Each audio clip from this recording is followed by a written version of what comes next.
Julle het mooi gery.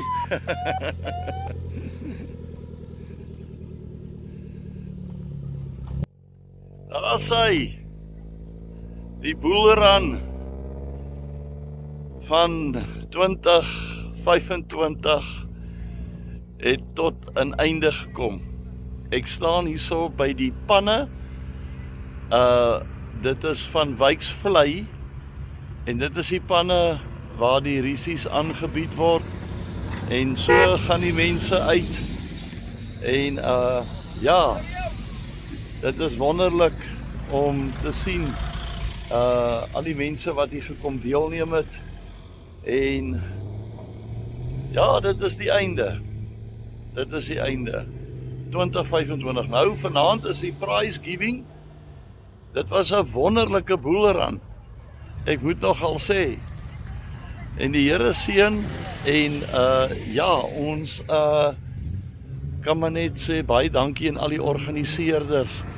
Dit kan nie maklik wees om 'n boeleran so te kan reël en al hierdie dinge nie. So ja, ek en Linda het dit baie geniet. Is 'n droë wêreld hierdie. En hierso is Linda besig om die vensters 'n bietjie skoon te maak. Mense, dit is stof en stof en stof vir Afrika.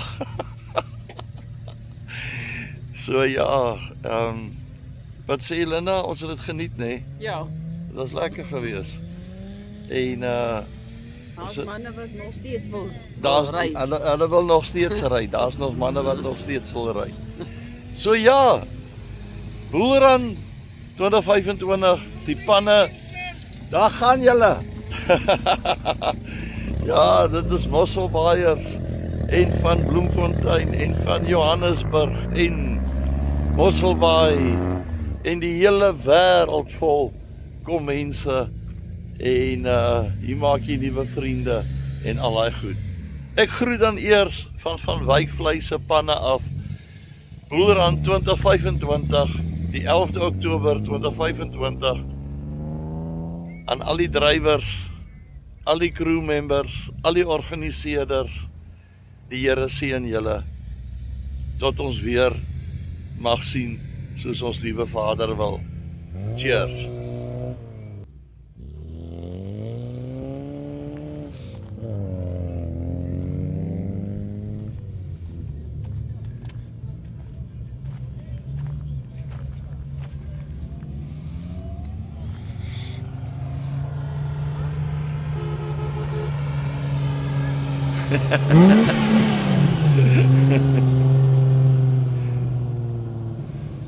Ja, lieflik mense. Nou ja, ek groet.